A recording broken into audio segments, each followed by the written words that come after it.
And I don't know why. You're very famous, my friend. Chips and Noir, they're loving me, that's what it is. Okay, so picks and bans underway. Here we go, ladies and gentlemen. They're banning out MaDlife, oh no! Sin Syndra being taken away there. MaDlife has been focused. They're not going to be happy. That is both of MaDlife's key known champions. As Crepo said, pulling a MaDlife.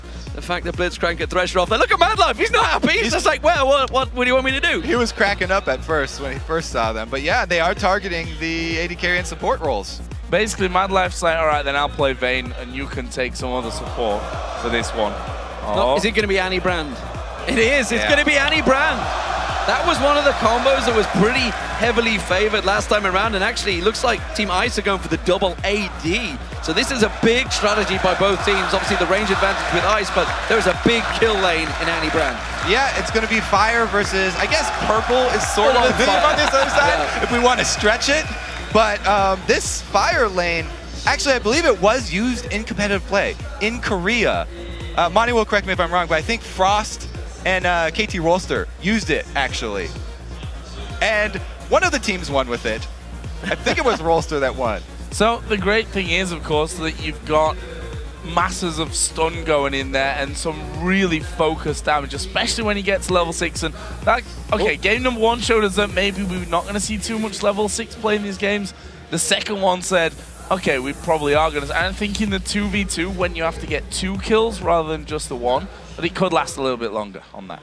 Yeah. It could, and it doesn't matter whether it's 2 kills at once or just 2 kills consecutively. That's all you got to do. Well, the champions are picked for this match. Send us a tweet with your prediction for the winning duo to @LOL Esports using the hashtag IceWin or hashtag FireWin. And, you know, seeing Doublelift and MaDlife's face just at the end of that, as soon as they saw the picks, they were like, yes! So they are pretty confident that they've got this one. Should we change those hashtags to like hashtag #PurpleWin and hashtag FireWin? Because they have sort of a theme. They're going with the Arctic skin on Varus at least, and the Arctic skin on Kennen. See? That works with the theme. Exactly. So it is kind of fire and ice. There we go. That's good. We're happy perfect, about actually. But who's going to be the strong one? I mean, we could also see these play, although I don't think so. You know, you've got like just go with it. Come on, Joe. You just gotta go farm with AD it. carry, and you've got a mid laner. They're both absolutely amazing at farming, right?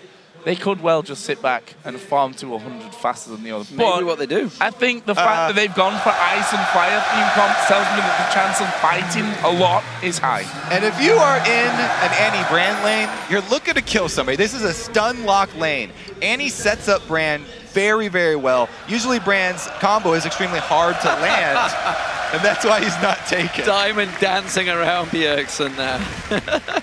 Keeping that fire going. I wonder who chose who was going to play who here, because it's Diamond that came up with the tactic. I think he's just Iron Brand. You are on Annie. Well, judging by the way that he made Bjergsen play this game with him and just said, I'm the captain, you're playing with me, and that's how it's going to be. It's very possible that he did say, I'm playing Brandon, you're Annie. So do you think that he will be the carry and Bjergsen will be his support this time around, beating over CS? Let's see who they focus CS on, or if it's just every man for himself. Well, everybody seems to think Fire could win this one. They had the vote there, just close to 60%. And this is going to be the problem. It's like, while you say the ranged AD champions, these are both very high ranged AP champions as well. Oh, bit of damage being exchanged there at the very start of things. Early CS advantage did go over onto Fire, but that's pretty much not even the end of the first wave here. And there we see 5-2, it's going to be 5. I can't see Doublelift missing this CS. So yeah, 5-5 after that first wave coming in.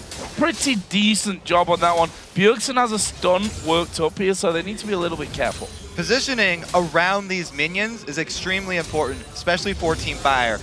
If they can avoid the harass from MaDlife early, whoa! Oh, it's all on Doublelift. There's the stun lock. The exhaust is going to be used on both sides, but you can see Bjergsen, MaDlife's all over him. Dead. One more shuriken comes in, and now Diamond's in trouble. The long range from Doublelift, but he goes down. But MaDlife can finish the game right here. One more shuriken threading through. One more basic stick. He's on the tower. Oh, the barrier blocks it for the minions. He just about gets into the bushes and saves his life. Diamond may go for this.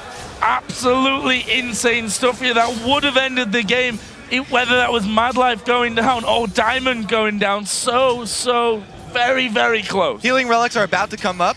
They also restore some resource for your champion. So if Diamond had been able to get that, it would also give him mana back. but he has to go back to the base, get back to full life, because the next person to go down, doesn't matter who it is going to lose the game.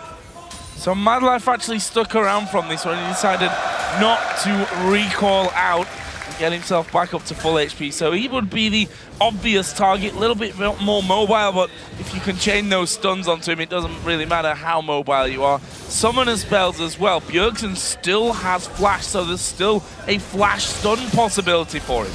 Well, Diamond actually went back and got himself a Doran's Blade for this one. They need to make sure they can keep up with the CS, as you mentioned. We saw already in game two, with Cool. Once they get that CS advantage, it's very hard to catch back up, especially against 280 carries. Yeah, and as of the matchup so far, we basically do see it playing out as expected. MaDlife was the one to get the kill, and Doublelift actually came back in and got killed. So all in, Bjergsen looking for this one. He's got flash available, he's got the stun ready.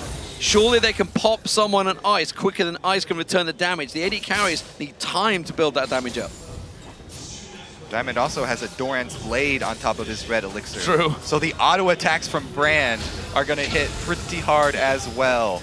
And the question is, because we've already got one kill apiece, there's a stun onto Doublelift. If they don't follow it through, I was going to say how it is obviously risky to flash stun in there from Bjergsen's side, but would that be worth it? Would they go for that one here? Would they dare go for something that ballsy at this It stage? absolutely would be worth it, because they only need single target damage. They only need to take down one person, and they just have to rush it because all the summoners are currently down. There's no exhaust that he has to get through, no barrier, no heal.